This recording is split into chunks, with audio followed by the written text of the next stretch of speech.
Hey guys, welcome to Wisconsin Agronomist Midnight Edition. My voice is pretty hoarse right now. I don't know, I was kind of coming down with a cold today. But as I said, Midnight Edition is 12:07 a.m. here on Thursday morning, November 16th, I think it is now. You're riding with me in an MX 340, or a 340 Magnum, I guess you would call it. It's a 2014 case tractor owned by WS Ag Center, and I've got the 47.5-foot custom Anhydrous bar behind me.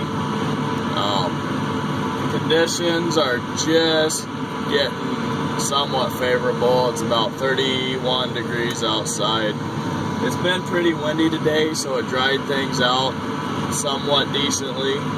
But we've had a lot of drizzle, a lot of fog lately, a couple small rain events, not amounting to much more than 1/4 of an inch here, but just enough to make the soybean stubble kind of sticky, and it makes it clump together underneath the bar. So, last thing we want to do when we're out doing a custom application, last thing we want is for us to make a mess out in the field. So I'm watching behind me, just making sure that nothing starts balling up underneath the bar, making sure that the closing wheels are doing their job.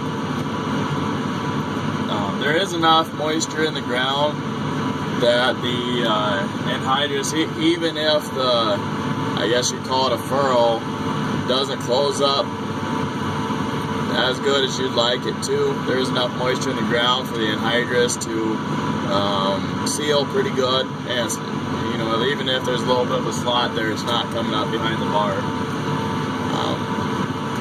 I do love fall application. You get the ability to go across the field, put the nutrients on without worrying about spring compaction. The soil temperatures are well below the point where you would have to worry about any nitrogen conversion in the soil. It's going to stay in the ammonium form until the soil temperatures warm up, and we're using N-Serve with the Anhydrous here, so even after the bacteria, the nitrosomonas bacteria, start working in the soil, the N-Serve is going to hold them at bay for about 10 weeks to keep the nitrogen and ammonium form, which is not a leachable form of nitrogen. It's not going to bond to water and move through the soil. It's going to stay where we're putting it. Again, the N-Serve is going to keep it there for about 10 weeks. So usually, even though we're making this application mid-November, we can count on this nitrogen being available well into July and into August when that corn needs it most. That's one of the benefits of Anhydrous with N-Serve, is that we can do a one-pass nitrogen system and keep it in the ground for a considerable amount of time. Now this is about a 3% organic matter, good silt loam soil. It's got a decent clay content to it, so if we're working on sand, that would be a different story. We probably want to have the same recommendation for sandy ground, but this ground is capable of easily producing 240 plus bushel corn on a normal year. On a really good year, we could see it push, up to that 300, even over 300 bushels. So we want to make sure we feed it. Right now, we're doing a variable rate application based off of a prescription that's been written for this field. So if I go to my single screen here, right now we're putting on 142.68 pounds of nitrogen, which Anhydrous is 82% nitrogen, so that'd be about 160 pounds of Anhydrous. But the egg leader and command monitor is going to control the rate based on pounds of actual nitrogen. So I just had to raise the bar up a little bit. There are spots in the field that are wetter than others, where you tend to get a little bit of balling up in the soybean residue. But We're running My Way RTK auto steer. I set a line based off of the rows that are already near the field. So the grower would be able to keep using his lines, and if he wants to go 4 inches off our anhydrous mark or wherever he wants to be, he certainly can get there.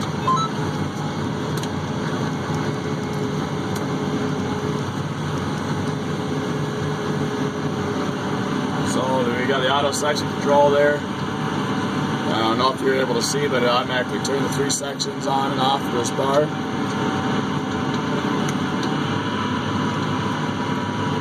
I do have 2 coolers on this bar. They're hooked up to a double 2,000-gallon tanks. But due to field conditions, I'm only able to do about 5 miles an hour at the best. I was surprised. The ground's not frozen right now, but I was surprised how much it's working the tractor.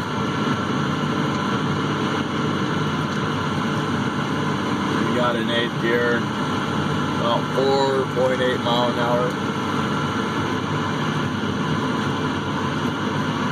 It's doing a nice job. The field looks good behind me. Take a look at the split screen here. I can even pull it up on the single screen. So there you can see. The nice thing about the in-command monitor, we got the Google Earth imagery behind us. Really easy to tell where you're at the field, what you got done. Any variability that you got.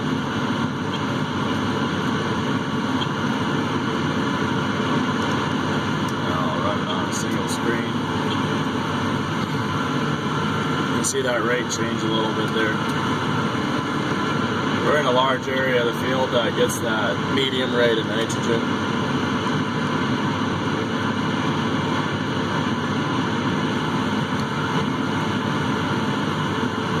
I'm using my camera on the front of my phone today, so the image you're seeing is actually like looking in a mirror.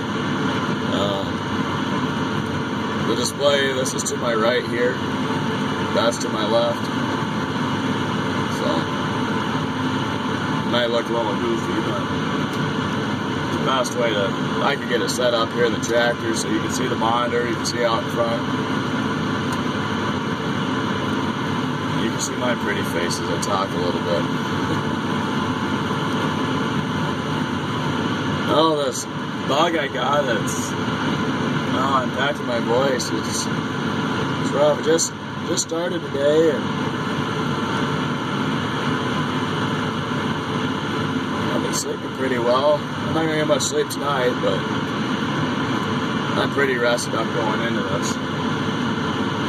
I got 100 acres left to do in this field. We've got a little over 70 acres done already. 80 acres left, so if we look at our productivity here,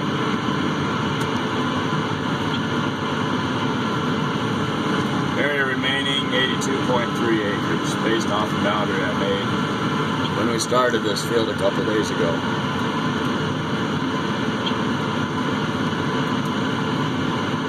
I've worked with a lot of different monitors out there. The 2630 John Deere, Gen 4. That they have out now. Worked with 2600, worked with the Integra, the Insight, Versa, and Edge. I gotta say, and of course the Pro 700, Pro 600. I gotta say that the Egg Leader in-command monitor is by far the simplest to use. It's the most user-friendly. It's got the nicest screen, nicest display to it. If any of you out there are watching this and are farming and looking at going into a precision ag system, I highly recommend putting strong consideration into this monitor for your farm. It's versatile. It'll work with your combine. It'll work with your sprayer. Any sort of fertilizer application. planner.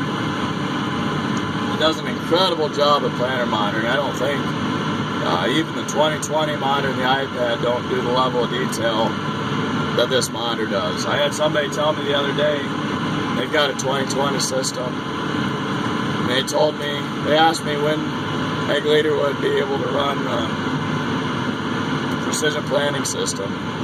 So I don't know. But they actually have the Integra monitor set up on their strip till bar. And I think they have it in their combine and they run the 2020 when they plant. But it gets to be a point where there's so many monitors in your tractor, so many things to beep at you and look at and keep track of, that it's kind of nice to have it all on one screen.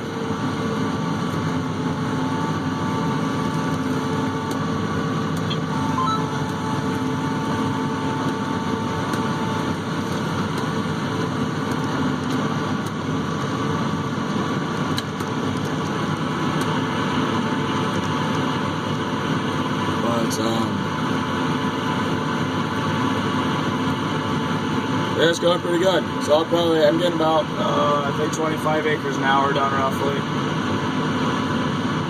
27 acres an hour, so shouldn't have to be out here for too long.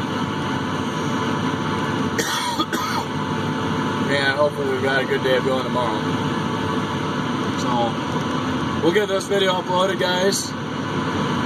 Hope you enjoy it. If you have any questions, just email me at wiagronomist@gmail.com. If you haven't done so already, hit that subscribe button on the YouTube page so you can be aware of future videos. I plan on doing a video grid sampling pretty soon. We've been doing a lot of that lately.